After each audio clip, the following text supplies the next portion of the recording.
गांधी जी ने अपने जीवन में नियमों को बड़ा अनन्य साधारण ऐसा महत्व दिया है। वे हमसे भी ऐसी ही उम्मीद करते हैं, आपसे हमसे, कि हमें जीवन में नियमों के साथ जीना चाहिए। इस पाठ का नाम है स्वास्थ्य संपदा। हाल ही में पूरा देश, पूरी दुनिया किस बीमारी से लड़ रही है? Corona virus. कोरोना वायरस एक ऐसा वायरस है जिसने कई लोगों को, कई परिवारों को, कई देशों को प्रताड़ित किया है। प्रताड़ना का मतलब है वेदना देना, आर्थिक हो, सामाजिक हो, कौटुंबिक हो। इस तरह से उसने हम सभी को, एक छोटा सा वायरस है लेकिन उसने हम सभी को इतना कुछ हिला डाला है अंदर से बाहर से कि जिसकी हम कल्पना भी नहीं कर सकते। उस के परिणाम आप हम सब जान रहे हैं।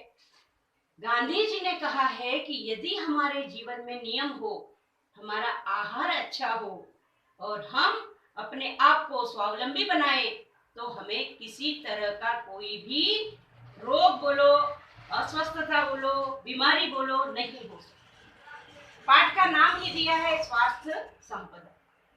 कहा गया है, अंग्रेजी में कहावत है कि हेल्थ इज वेल्थ, यानी तुम्हारी यदि स्वयं की स्वास्थ्य संपदा है, तुम्हारा स्वास्थ्य अच्छा है, वही तुम्हारे लिए संपत्ति का काम करता है। सोचिए, आप अपने आसपास में, परिसर में कोई एक व्यक्ति है ऐसा जो निर्धन है, रोज कमाता है, खाता है, रहता है, और कोई धनवान है और वो बीमार है, वर्ष भर दवाइयां लेता है। कुछ कुछ बीमारियां ऐसी होती है कि वो जो मरोपर्यंत, यानी हमारे मृत्यु तक चलती है। उदाहरण के तौर पर बीपी है, दूसरी डायबिटीज है, ऐसी कई बीमारियां। और एक मजदूरी करता है, खेत में काम करता है, दिन भर पसीना बहाता है, शाम को 2 रोटी खाता है, आराम करता है। उस व्यक्ति के पास ज्यादा संपत्ति है। हमारा स्वास्थ्य ही हमारी संपत्ति है। आपको समझ में आ गया होगा। अब पाठ को शुरुआत करते। पाठ में शुरू में चित्र दिए हैं, तो चित्र से हमें क्या करना है? क्रिया युक्त शब्दों से वाक्य बनाओ। अब क्रिया युक्त शब्द कौन सा है? देखिए, एक लड़की है, वो सफरचंद खा रही है, वह स्वयं खा रही है, उसे कहते हैं खाना। मैंने सफरचंद खाया, है ना? बालक ने आम खाया, खाया हो गई, क्रिया खत्म हो गई। और दूसरा, जब छोटे बालक को उसकी माँ दाल भात खिलाती है, हम क्या कहेंगे? दूसरे ने खिलाया तो माँ बालक को खिला रही है। क्रिया में फर्क ध्यान में आया आपके? इस तरह के वाक्य इस पाठ में है, आगे भी कई पाठ में आएंगे, उसके नीचे पेंसिल से अंडरलाइन करना है, क्रिया समझ जाएगी तुम। और तीसरा है खिलवाना, मतलब तीसरे ने खिलवाया, तो बुआ ने पिंटू को माँ की मदद से आम खिलवाया। है समझ में? इतना बड़ा वाक्य होगी। ठीक है, मैं जूम मीटिंग में फिर से लूंगी, लेकिन अभी आपको समझ में आए इसलिए थोड़े में बताया। इस तरफ से ये जो क्रियाएं हैं, इसके तुम्हें वाक्य बनाना है। गाना, लिखना, पढ़ना, सोना। 3 क्रियाएं, 3-3 वाक्य हो गए। ये कितने? 4 क्रियाएं, 4 त्रिक 12 वाक्य होंगे। जिस किसी को ये समझ में आया है उसने 12 वाक्य बनाना है। ठीक है, अब पाठ देखते हैं। यह पाठ पत्र लेखन के रूप में है। उन्होंने एरवड़ा की जेल में जब वे थे, तब उन्होंने अपने मित्र जमनालाल को पत्र लिखा था। ये कहानी है, वो अभी नहीं बताती हूँ। तो इस पत्र में उन्होंने उन्हें आहार के बारे में, अपने स्वास्थ्य के बारे में कुछ सुझाव दिए हैं। सुझाव कैसे? मित्र मित्र को कहता है ना कि तुम ये चीज खाओ, ये मत खाओ, ये चीज खाओ, ये तुम्हारे लिए जरूरी है।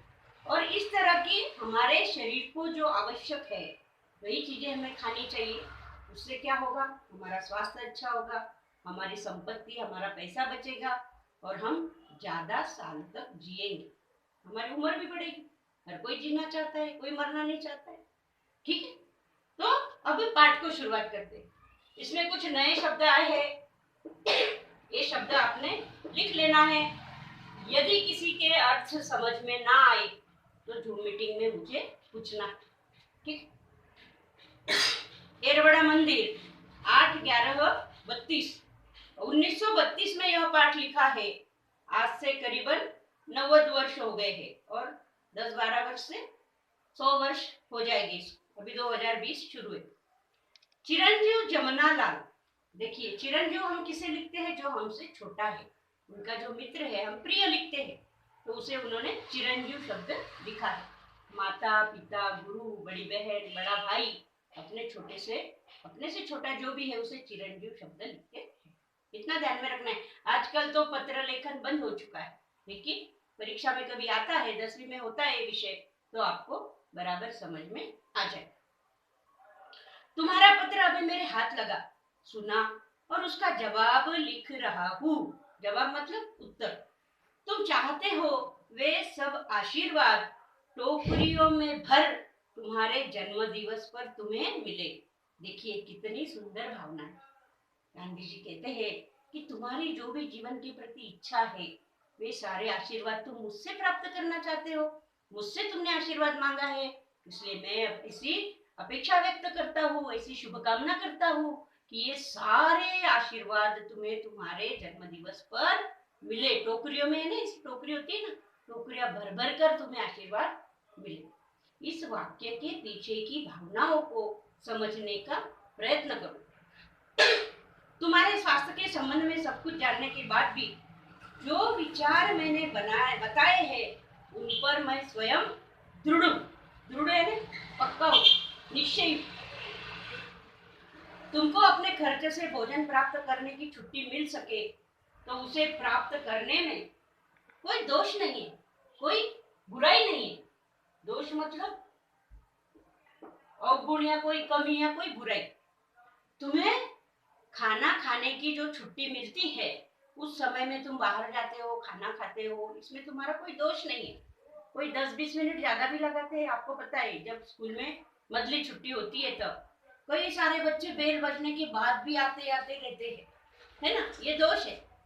हमें समय के अंदर ही अपनी कक्षा में बैठना चाहिए।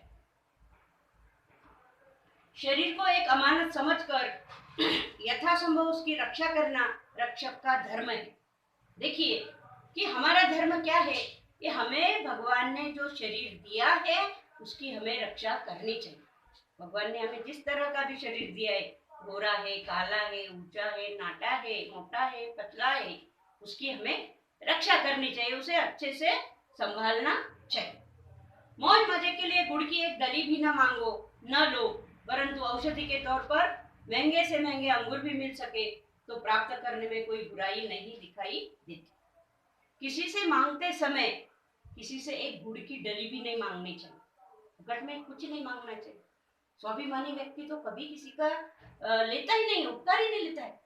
गांधी जी वही कहते हैं कि किसी से एक गुड़ की डली भी मत मांगो, लेकिन यदि तुम्हें औषध चाहिए तो महंगे से महंगे यानी ज्यादा से ज्यादा पैसे देकर उसे खरीद सकते हैं। ऐसा ठीक।